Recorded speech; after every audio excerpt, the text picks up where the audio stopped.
sit down.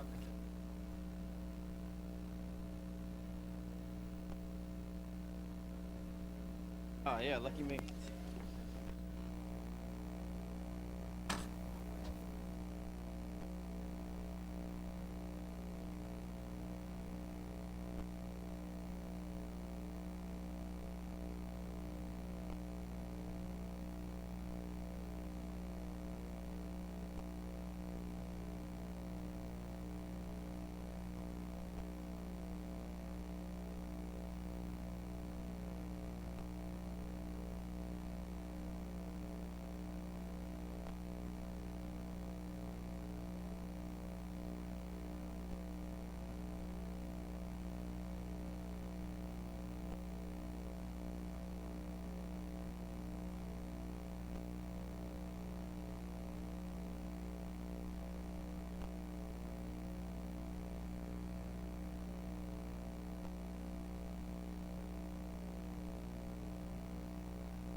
I have a rule. If you come visit with us 3 times, I'm not gonna finish the sentence. Nah, I'm just joking. I'm glad you came back again today. We have a full agenda today. We only have 2 speakers as opposed to 3 as we originally thought. So at this moment, I'm gonna turn you over into the hands of our Toastmaster for today, Miss Barbara Williams. Miss Barbara Williams.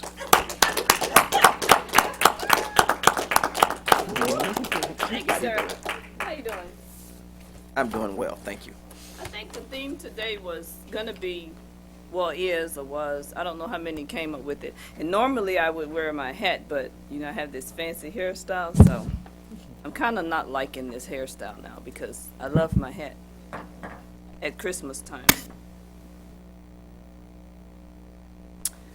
Fellow Toastmasters, excuse me,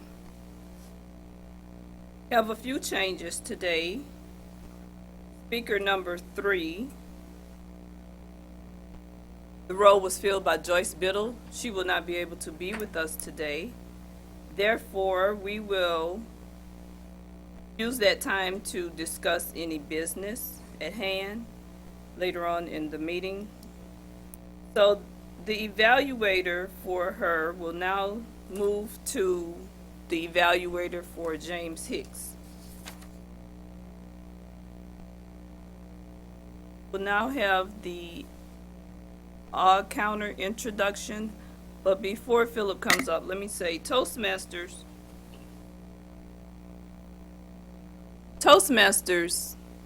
is really growing on me. Every Monday we have a meeting, and when I tell you this morning in my staff meeting, I was about to jump out of my chair.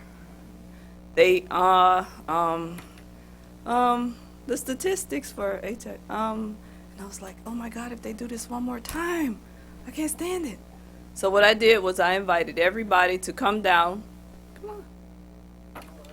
I invited everybody to come down and be a part of us, if not this meeting, next meeting, so they could see how many times the bell is going to ring for them. So with that in mind, let me turn it over to our counter for today, and that is Philip Borden.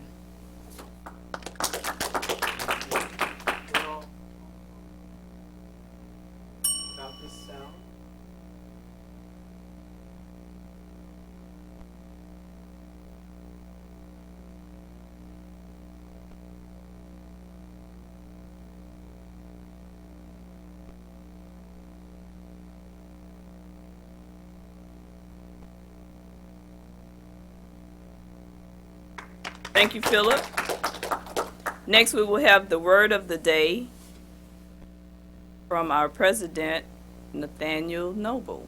He's the grammarian for this meeting. Our word for the day is instill. Definition is gradually but firmly establish an idea or an attitude in a person's mind. Example would be the Toastmaster session. Toastmaster Club sessions will instill confidence. I'm gonna leave a copy up here in case who's ever standing up here speaking today wants to use it. And I can take one right here.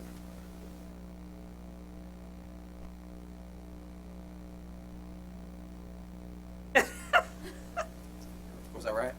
Yes, Yeah, sir. of course. Yes, sir. Yes, sir. You're so right. And the word for the day is instill.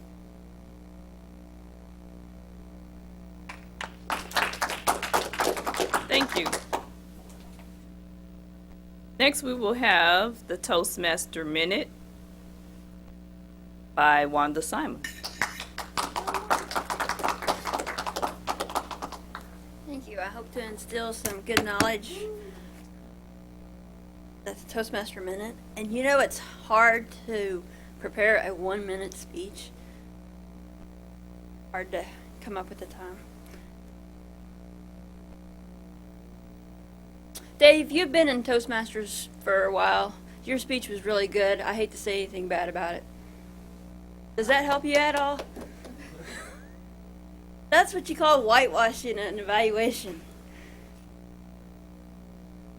Why do we evaluate speakers? It's because we want to motivate the speaker.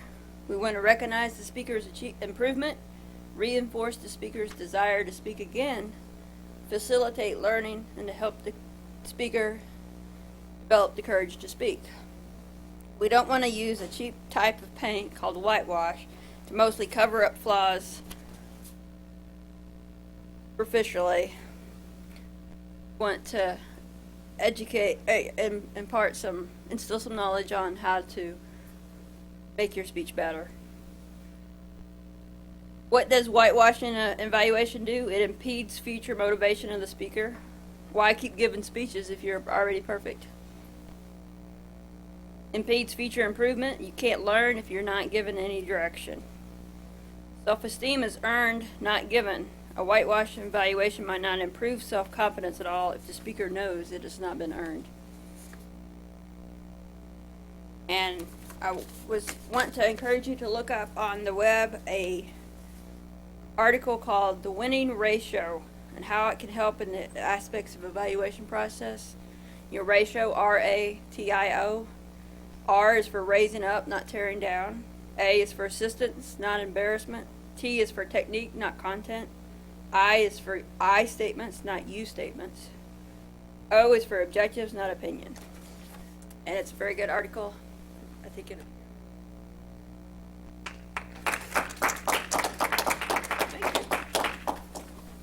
Thank you so much for that Toastmaster Minute.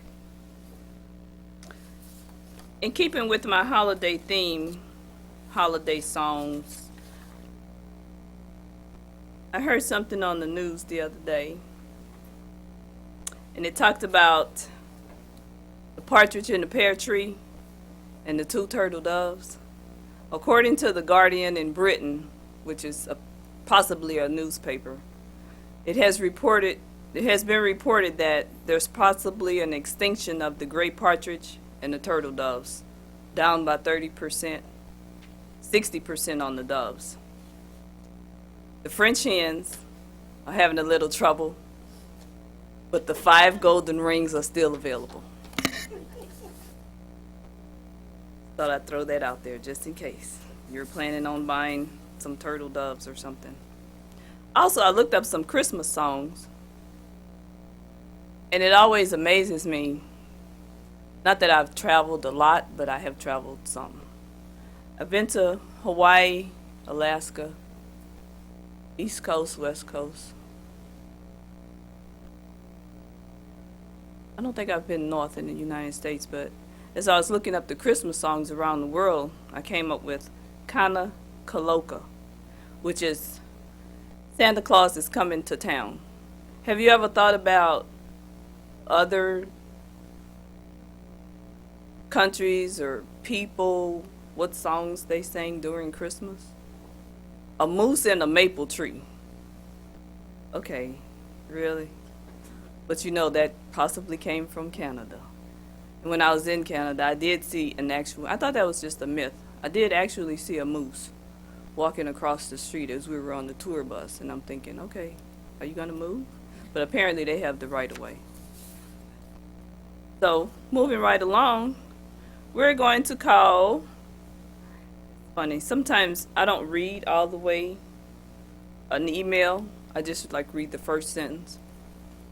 And when I asked for the speakers to tell me what they were going to talk about today, I got this one back. It says, "My life is like a paperwhite." Like, oh, she must mean a paperweight. But then she said, no, it's a paperwhite. It's a flower that grows.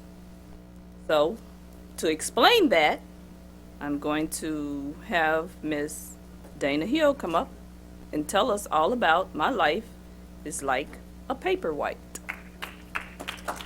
Thank you, Madam Toastmaster.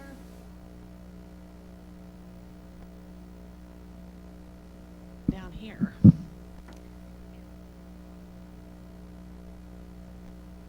This is the time of year items that we don't normally see, like the Christmas decorations, lots more toys.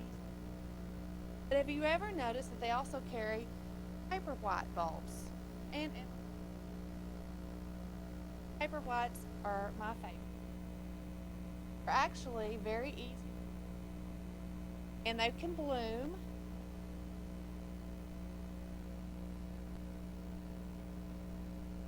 Talk a little bit about the soil. I discovered Paperwhites about 5 years ago. Never really paid attention. And incidentally,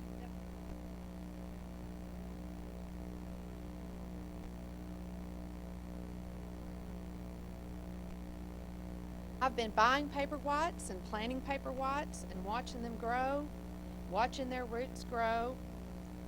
And I never really knew why I liked and I looked forward to those Paperwhites. And this year,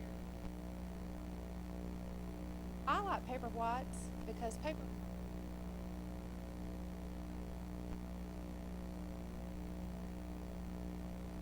about 5 years ago, I was working just like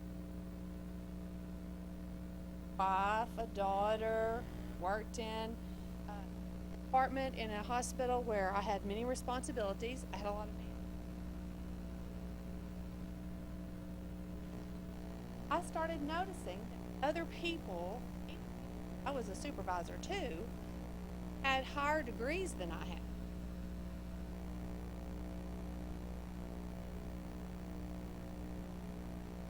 That piece of paper, that proof.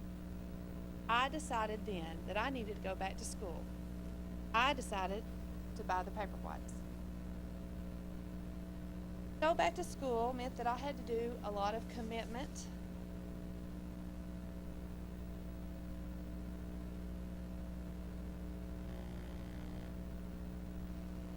I had to make that foundational soil I didn't have before. I had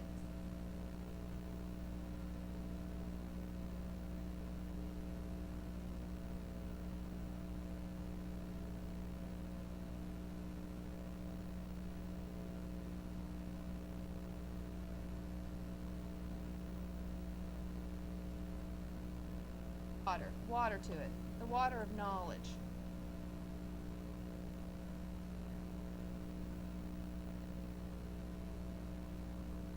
Break up some old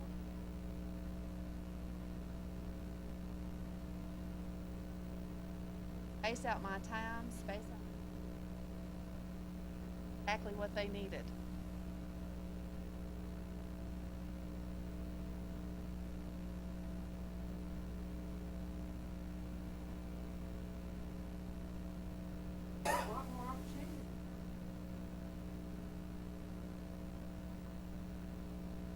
I started school in March of 2007.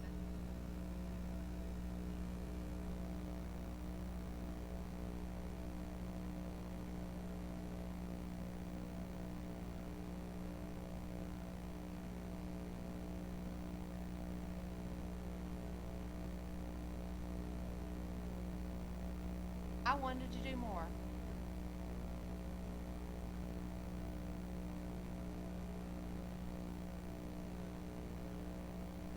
I decided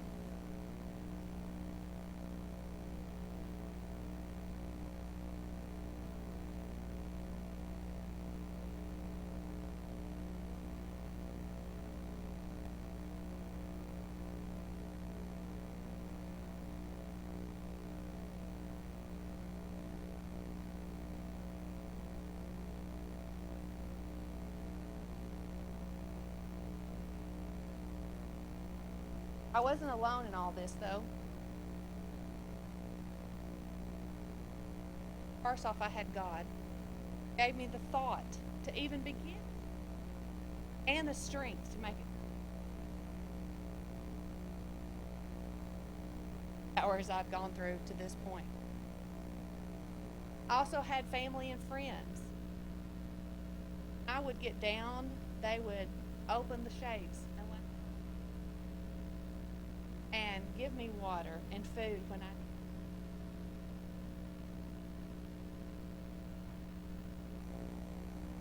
grow those roots, like you said. Pull myself up straight. This one's a little crooked. It's been leaning towards me. Just and turn around and make myself straight again. All of this, I'm now in my final dissertation. And I know that I can do it. I know that in the end, because every year for the past 5 years, I've watched these Paperwhites. I've watched them grow. They grow in a short time, and what seems like a long time to me really isn't. I started in 2000 doctoral journey, and here.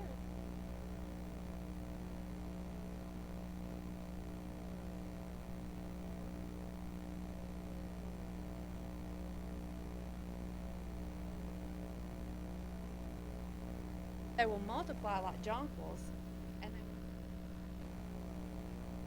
they my point in telling you all hard a time I had in school, how hard it was for me to get to this point.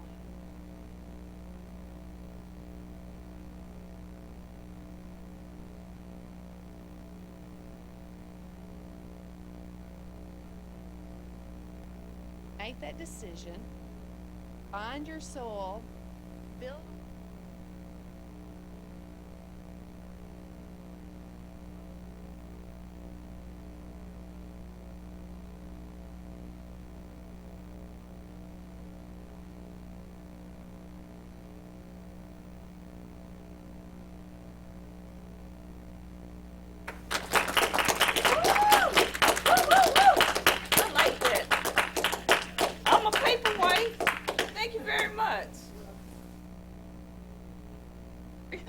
I forget this part.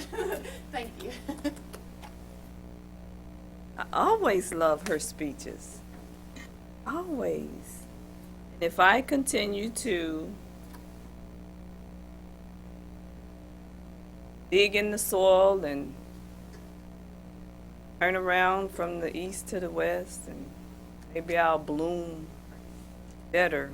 Thank you for giving us that presentation. I think you have really instilled something in me, and I'm going to move my hat to the front. That's okay, no problem. I don't want to be an evaluator, but I just have to say this because you mentioned God first, family second. We've always been taught that, most of us. Some of us maybe something else, but I've always been taught that. Knowledge is power, and that's what I got out of that one.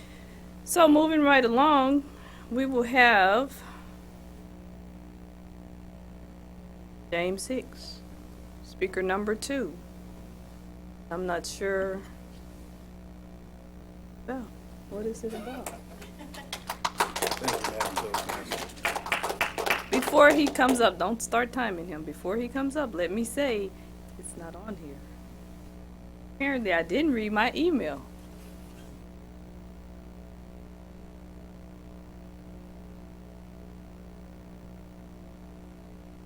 Great. Looks like we've got the technical difficulties worked out. I'm going to pass this.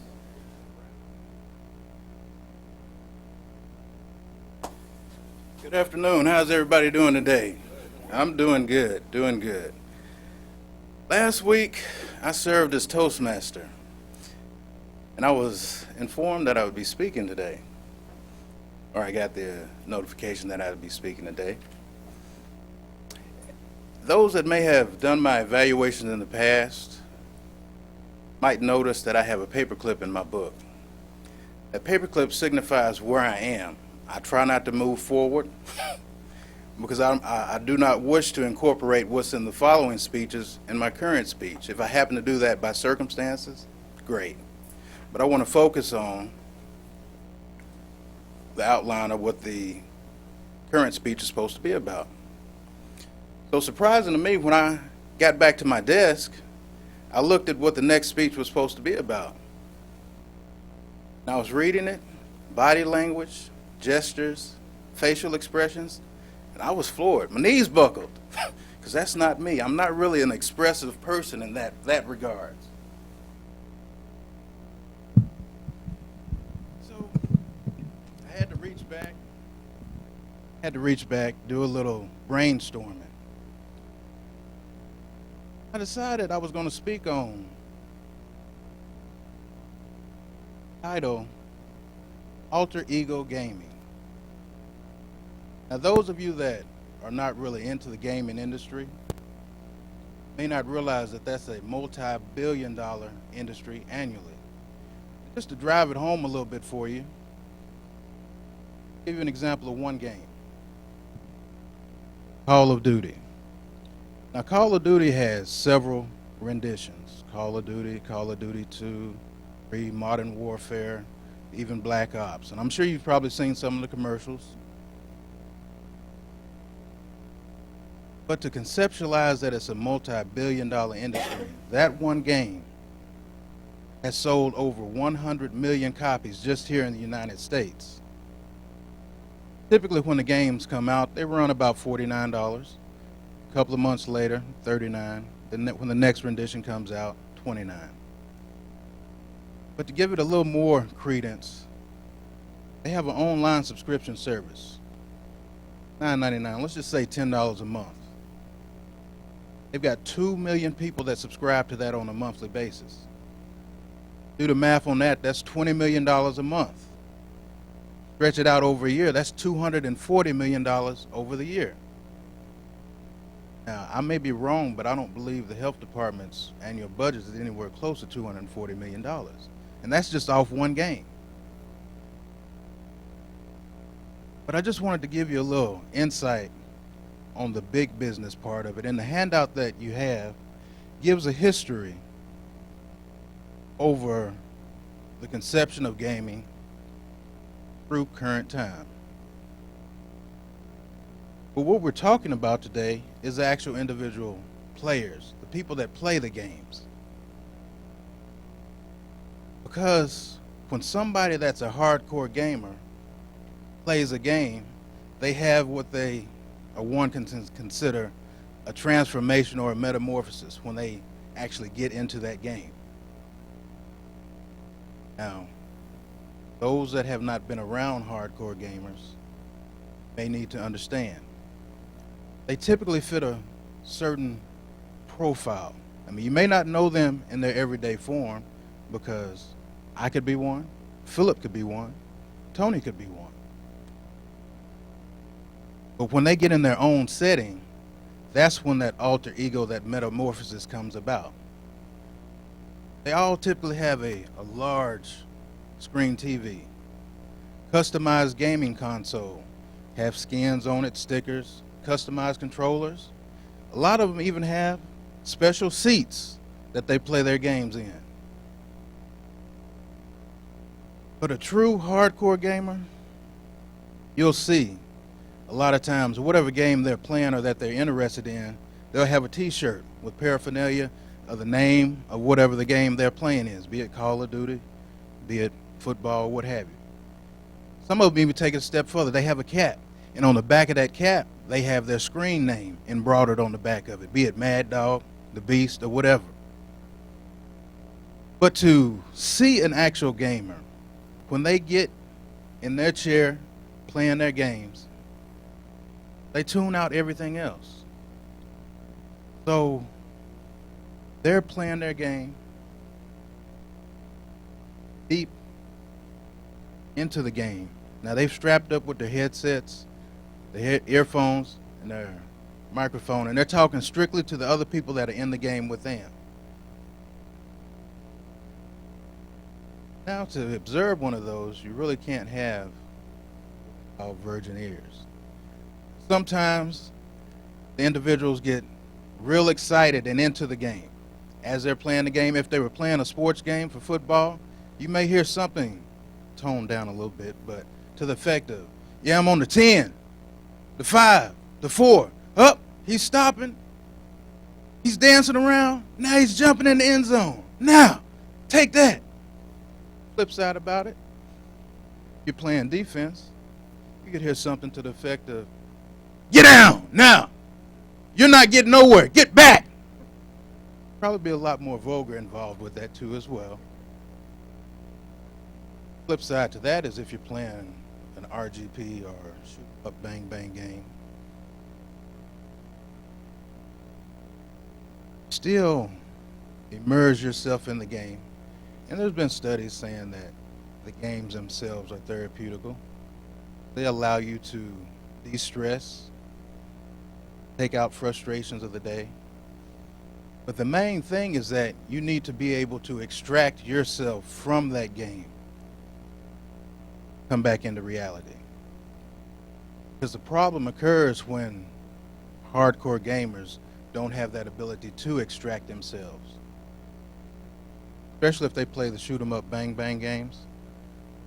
I don't need anybody coming up here to the health department with a gun or a weapon, let alone at my church or around my family. Make sure that you can extract yourself from that game. But what we're going to do as this final stage, as I'm wrapping up, in your handout, if you can take 30 seconds, same thing that's on the screen if you don't happen to have one, and just fill out, if I can get the timer to count out 30 seconds for us, and just see how many you can name. And the following, once you've completed that, I'll show you the answers. In addition, I'm going to show you a ranking to where one might be. Because the main thing that we're looking at and that we want to do is make sure that if you are a hardcore gamer, you have the ability or the tools to extract yourself from the game and come back into reality.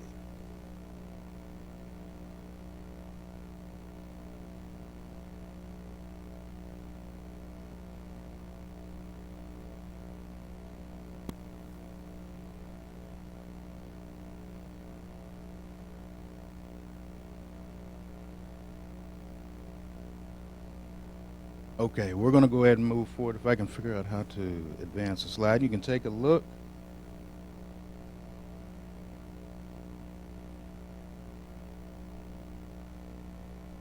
There we go. Those are the actual answers to the slides. We're not going to go in detail with each one of them. You can take a look and do your evaluation to see how you actually came up with that or response to your answers. And if you look on the final page, there's a scale to see where you would actually fall in if you had a sufficient time to actually do all of them. And this is something that you can actually take back to your family and your community.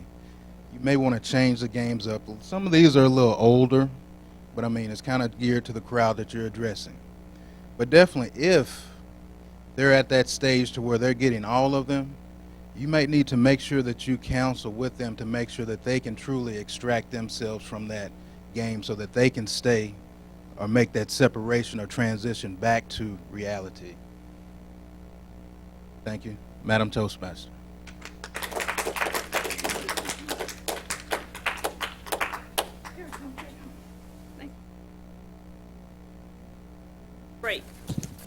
speech, great speech, great speech.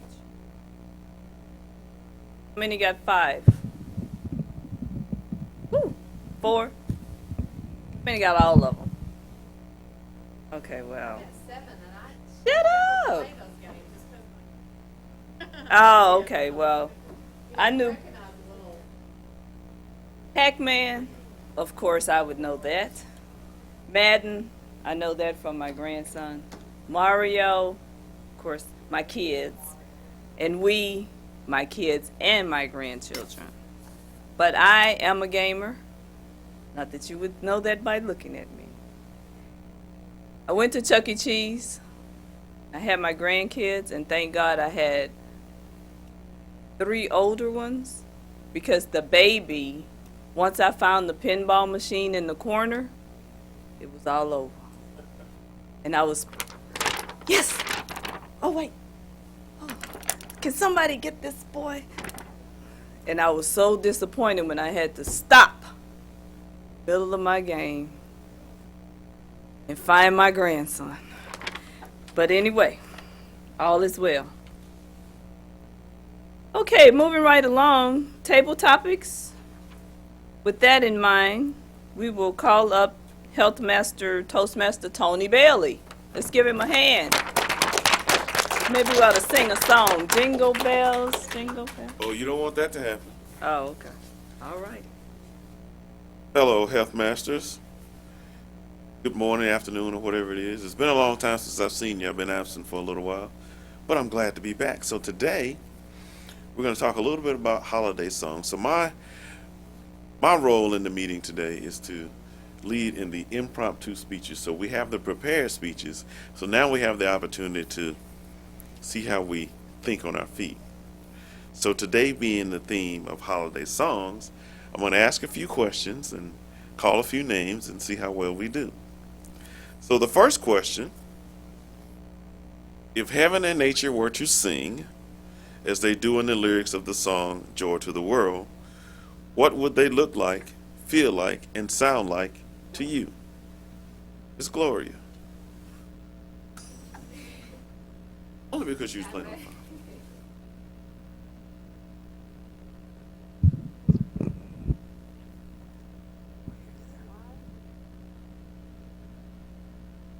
Well, I'm going to be more general. And in the way that I came into this country about 28 years ago. And the interesting part was that I came in on the 20th.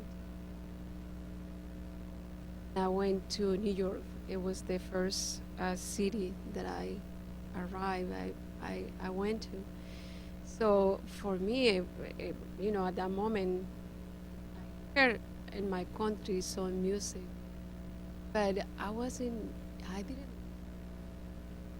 So I wasn't, I was missing myself. Now, I feel that every song, anything is more related to me. I feel it. I feel I'm a citizen of this country. I get in the culture. My children were born here. They were born here, both of them. So yeah, any son right now is more my son than if I compare 20 years ago. Today I feel more. Okay, thank you. Thank you.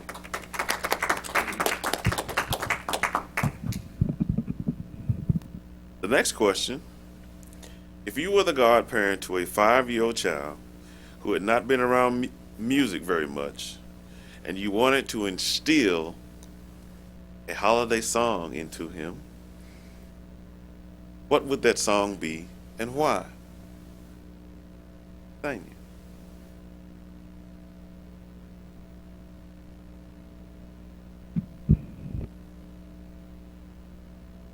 Thank you, Mr. Topic Master.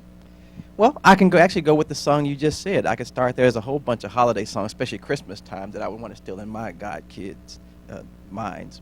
if we go with joy to the world, go with the basic premise of it, it's speaking about Jesus coming into the world, and that where I feel on religiously what that stands for, and I'd share that with my godchildren as well, if I had godchildren, because I share it with my children. Also, the joy that they felt, why they felt that joy of heaven and nature singing, because the Savior that they had been promised all this time has come into the world for us. Now, of course, that means nothing on the heavenly side, but it means something on nature's side, and that's what I would share with my children. Thank Or you, thank you, godchildren. thank you. All right, so here's one that's hopefully a little funny. What holiday song is most irritating and why? Wanda.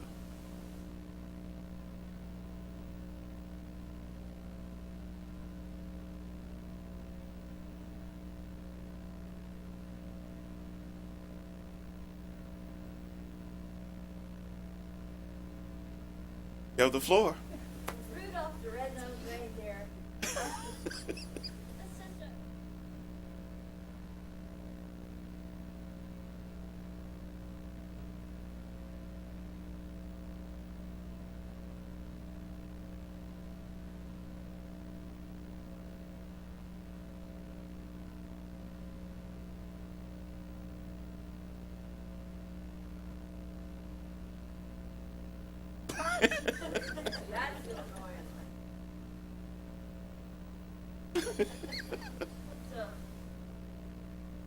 Thank you, thank you, thank you. All right, do we have time for one more? Okay. Okay. Nobody wants to be called, right? So here's one that I really want you to think about. I really want you to listen to the words and just really think about it. What holiday song reminds you of your childhood and why? Think about it. Think about it. And we'll let David tell us. Love the Jewish guy. By the way, the drummer, what's that, a little drummer boy? That's annoying to me. I'm sorry. When I hear that,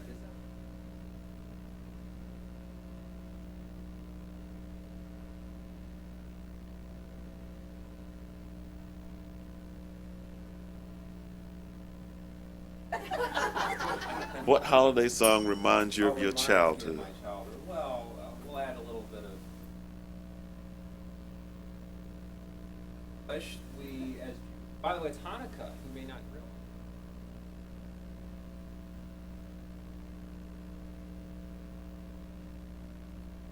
By the way, if you go to the Walmart by Bowman,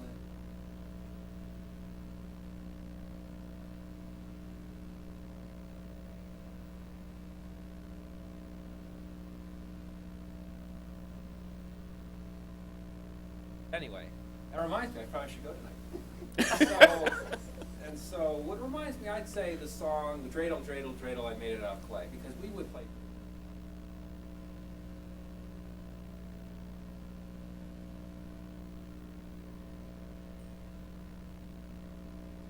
Letters is Gimel.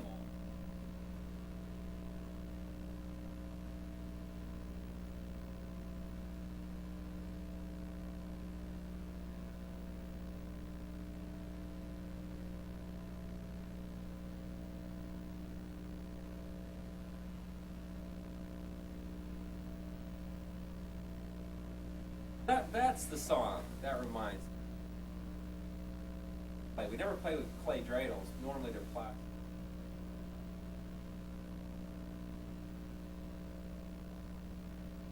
Thank you. Come out to the meeting tonight. Come out to the Thank you all for those wonderful impromptu speeches. I think we did a wonderful job. And always, when we're doing Table Masters, I really like when we keep with the theme. You know, it kind of puts us in the mood. She kind of talked about songs a little bit, right, just a little bit. But I noticed no one in their speeches really did a lot with holiday songs. So, hello. Kind of Toastmaster. That's okay. They didn't have to. You made up for it. Dreidel, dreidel. I may show up, David. I need 50 cents. And the pancake, yes, that's just enough to fill me up. I'll see if I can find out. Folks be looking at Okay. I know. Oh, cold. Wait a minute. Hold on. Remember that. Can you bring my pancake tomorrow? I don't do well in the cold. Trust me, it's good. Well, I think I'm going to be the general evaluator for today. And as usual, Dana, James, great speeches. We started on time. Oh, well, come on up, David. See, this is, We'll do a last minute substitution. hey, no Can't have problem. the Toastmaster do everything. An impromptu general evaluator. Impromptu is very important. Knowledge is power, as you've heard today. Evaluations are also power. And the evaluator for Dana's speech will be Dee Shirley.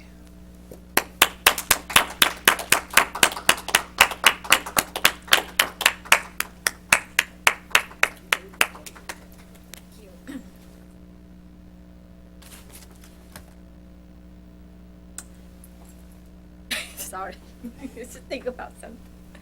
I'm going to give Dana a speech. Once I walk in and I saw her prop right there, if I have to score her, I will give her 3 already because I think she's serious about her speech and she prepared. So I think that's a good one. And I always enjoy her speech. I think her speech is flow smoothly today and tie her personal story and how to plant the flower together. And if I have to say something about what she should improve today, I don't see anything that she need to be improved. Just only one thing is if she can use the word of the day. Besides that, I think it's excellent.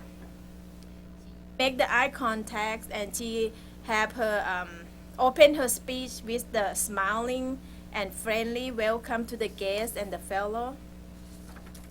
And she's also her speech is very easy to understand and it make the clear objective. Once you listen, you can tell how she tie her personal story with the knowledge. I mean, her knowledge to grow the flower. I really enjoy her speech. And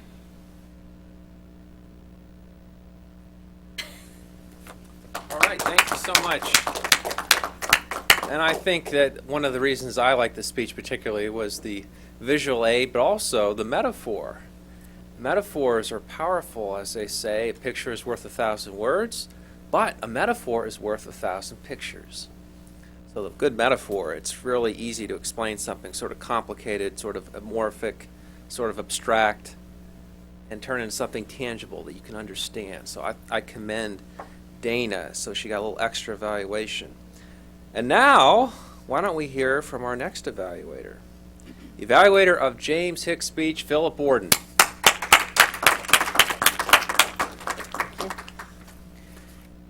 Thank you, Dave, my fellow Healthmasters, and especially James. I really enjoyed your speech. I really enjoyed both speeches. It was worth the price of admission to be here today. It was a topic that sort of lent itself to your body speaks speech, where your task is to work on gestures and facial expressions and all the things that you mentioned in your introduction. I don't think it was a topic that really resonated with that kind of speech. It was a little bit more of a speech to inform, but again, a very good speech. As your evaluator, it's my job to appreciate you for the speech that you did and how we enjoyed it, and also if I could instill in you a little bit more of an understanding of how you're doing as a speaker, what you can keep in mind as you work on future speeches. And I would say if there was anything I maybe wasn't quite on top of as I was listening, it was exactly where you were going with the purpose of your speech. I was thinking, is this a speech to inform us about the world of gaming, and I guess what I came away with toward the end is helping us to appreciate the difference between just a nice hobby and someone who's going too far off the deep end and having an identity crisis and getting too involved with the games. I would say maybe to make that sharper for future speeches, I would encourage you to try to use less details in your introduction. I think if you'd just jumped right in to your topic without maybe as much of the backstory of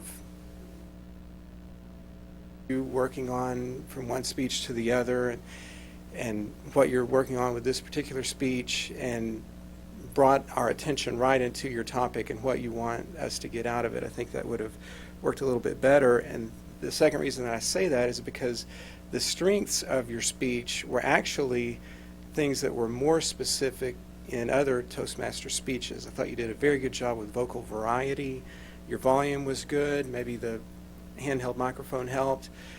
But you had good pace variation, good volume variation. You kept our interest through the way that you used your voice. You had good eye contact, I would say that you had good facial expressions, because one of the things that you did, and you can highlight this even more, those of us who don't naturally have a lot of dramatic facial expressions, sometimes you can use pauses to emphasize a change of emotion or a reaction that you had to something without necessarily trying to figure out how to do that with your face. But overall, good job, and I look forward to hearing future speeches from you. Thank you.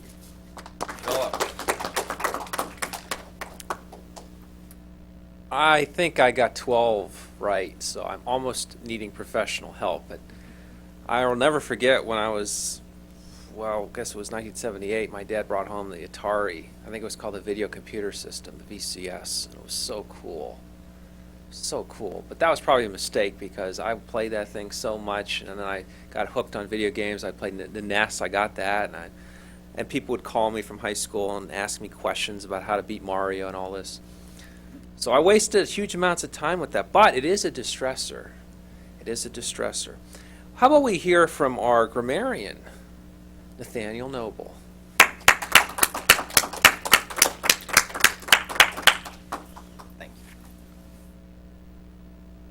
Thank you, Mr. General Evaluator.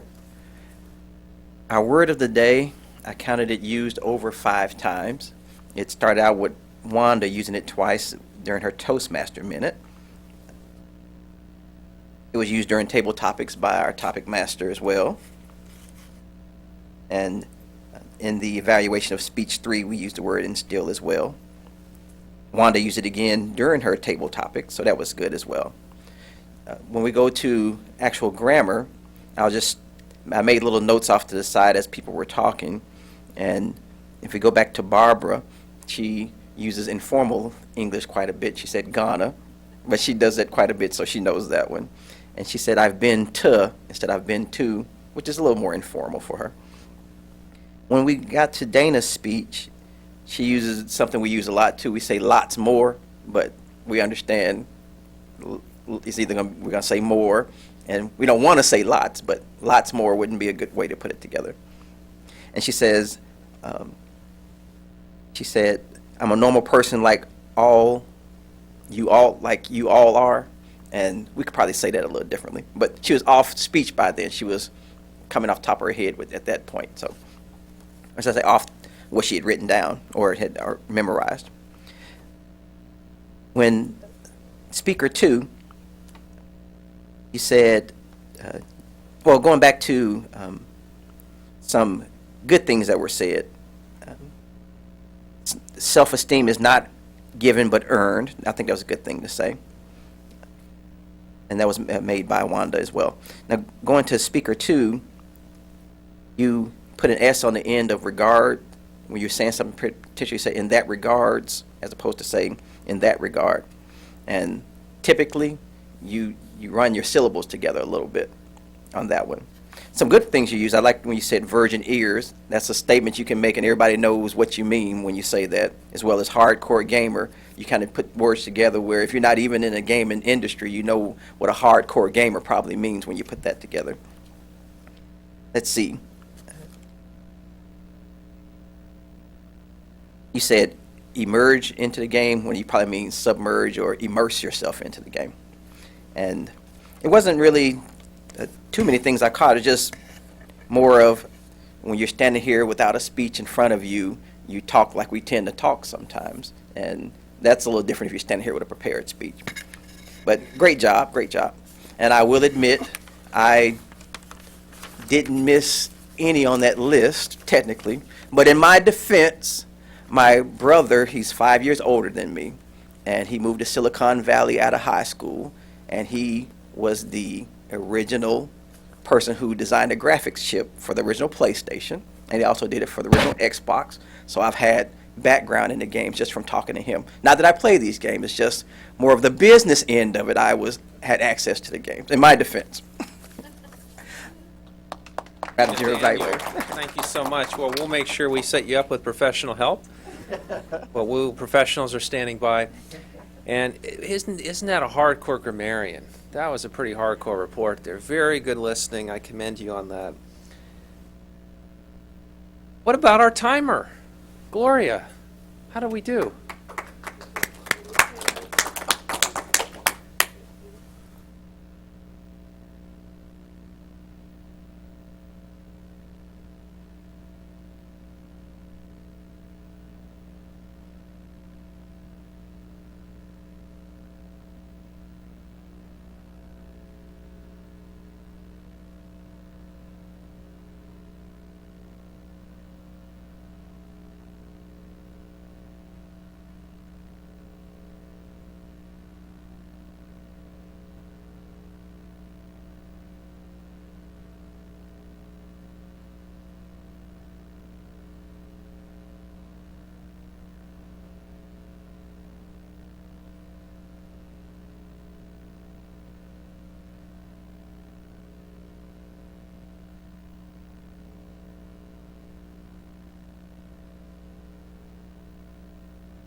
All right, fantastic.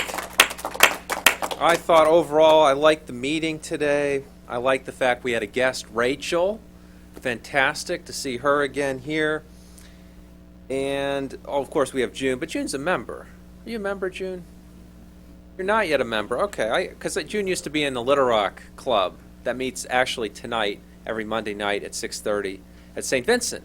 So I see June in Toastmasters. I think she's already part of the club, but we'll see if we can pull you on board this group here, June. Now, I will say that I wish we could instill the idea at the health department that we should have a warm room. I wish we could instill that idea. I was kind of cold today. Dee was cold today. Were you cold in here? You weren't? Were you cold?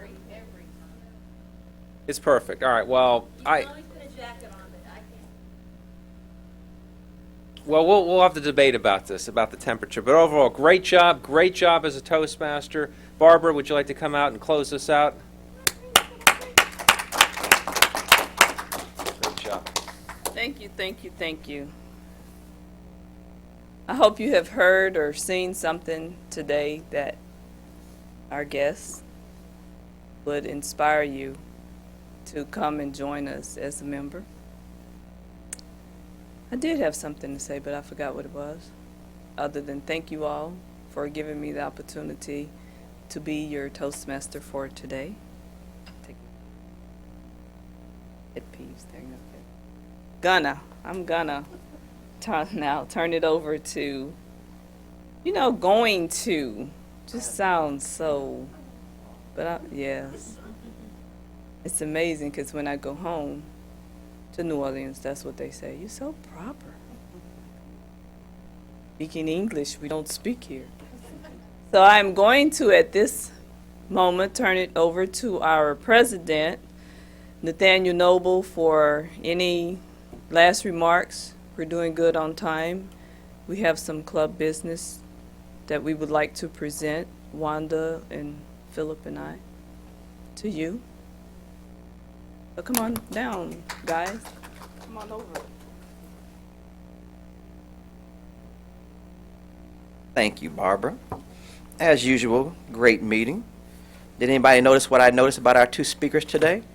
No notes at all. Great job, guys. Oh, you did have notes on there, didn't you? You did good. Didn't notice you were using them, though. Great job, great job. Before I open up to business, I want to give Rachel and June a chance to talk if they'd like to say anything. I know you've been here before. If there's anything that you want to add today.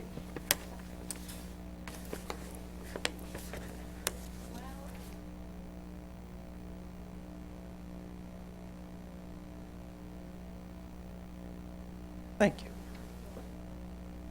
Thank you, thank you.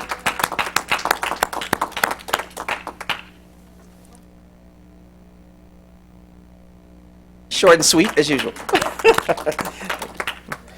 Before I open it up to Philip and Barbara for something they need to do, on the 31st of December, it's not a holiday, but I know a lot of us toward the end of the year, we're gone from the health department. I can't even guarantee I'll be here on the 31st if my son's out of school. So if we have a motion to cancel the meeting for the 31st of December, unless somebody wants to meet that day, but if we have a motion to cancel the meeting for that day, we can move it forward with a vote. Yes. We got to hear what the motion is.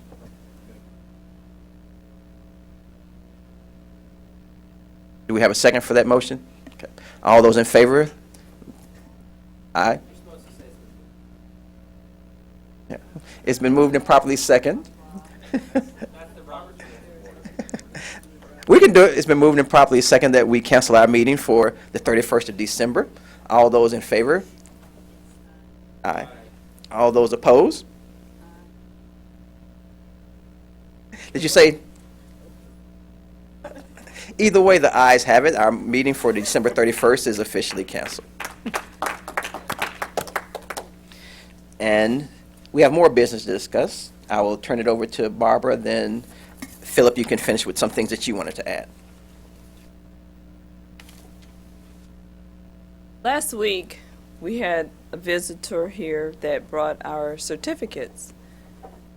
And I didn't know how important this was until one of the girls, young ladies upstairs, she said, "Miss Barber, you're a charter member." I was like, "Yeah, I know."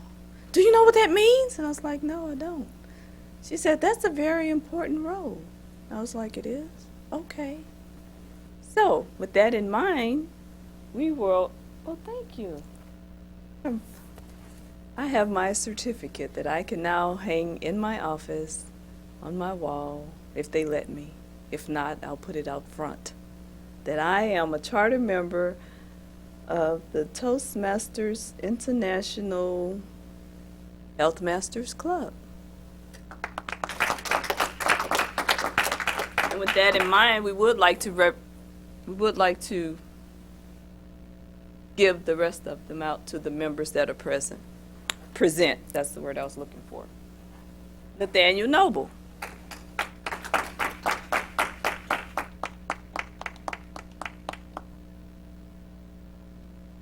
David Vrutney, ACBCL. All right. Thank you so much. It's great. Thank you. And David was instrumental in getting us started. Tony Randall Bailey. Your whole name.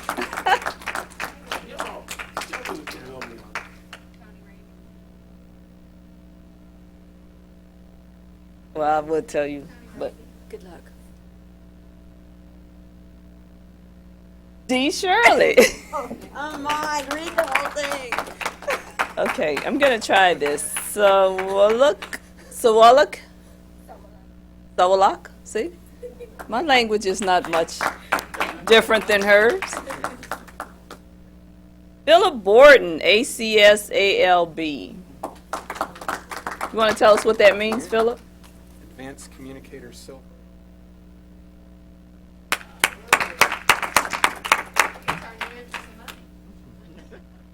James Hicks, James K. Hicks,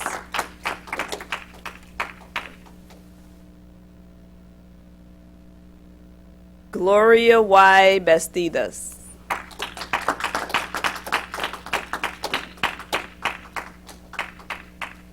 You know, it's that French thing I have that I can roll it off like that. Okay, she's so comical. Wanda Simon, CTMCL.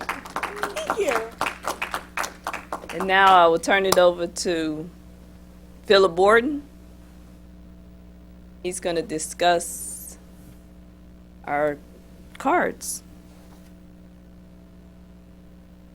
Those certificates really are neat because no matter what happens, no one else other than us will ever be able to be a charter member of the Healthmasters Club. And no one else will ever be able to get a CTM like Wanda has, which is a competent Toastmaster. That's the old version of the competent communicator. Well, I wanted to give the club an update on our business cards project, and I was able to serve as the chairman of the public relations campaign that we turned this into. I want to thank Barbara and Joyce Biddle, who's not here, were a tremendous help in putting all the information together and figuring out what we could do on very little to no budget. We were able to get a slightly modified web address that's makes a little bit more sense. It's still pretty long on here, but it makes a little bit more sense. It's a little bit more likely that someone will, a guest that we invite, will actually sit down and type that and check out our website. It is, for all the HTTP stuff, you don't need the www. It's arhealthmasters@toastmastersclubs.org. And we got that for free througToastmasters International. James helped us do the legwork on that and make that happen. The .toastmastersclubs.org is the long part, and that's the part that we couldn't change or abbreviate. But I have enough of these cards here for everyone who's here today to take about 8 to 10. If you want to, I think there's some in the back, and I've got some here at my desk. You can just fill in your name and phone number as you hand this to a guest that you invite to one of our club meetings. If you want to, if you have any changes or any feedback at all in this card or anything different that you'd like to see, let me know, and I can pull the template up and do something different for you, maybe even type your name in instead of you writing it in, whatever you want to do with that. We've got a few more cards that we can print. One of the benefits of keeping it in-house and doing it as a desktop publishing job is we can go in and make changes. We didn't have to order 250 or more cards printed the same way, so we have some flexibility there. So any questions or comments, you're certainly welcome to give me your feedback, and also be thinking for after the holidays of a project that you could take on as part of your Competent Leader Award. Great people to help you. Thank you.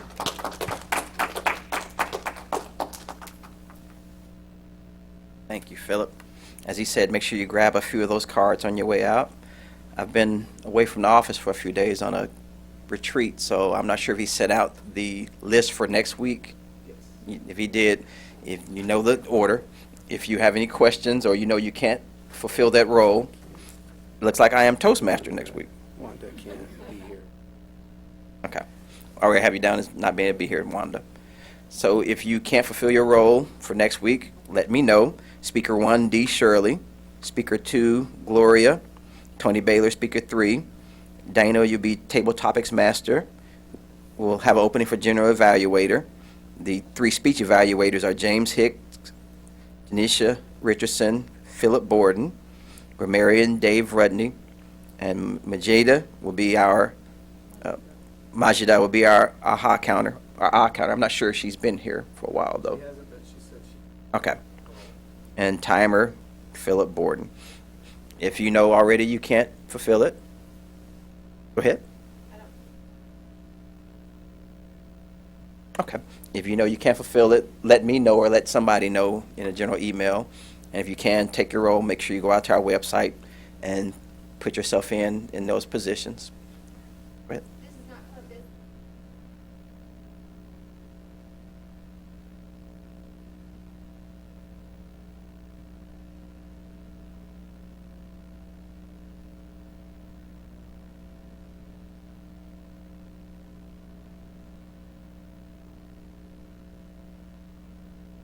We'll do that.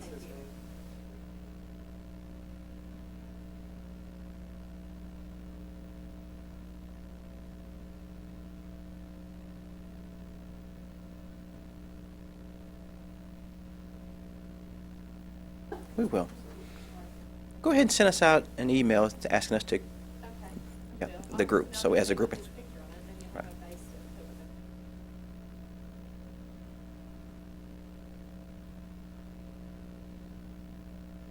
Unfortunately, when wars or everything gets a little older as far as the press goes, it doesn't get the same play as it did in the beginning unless something grandiose happens. So there are people still fighting and people still taking responsibility for our country. So it's something that we all should keep in mind even at this holiday time. If that's all, this meeting is officially adjourned.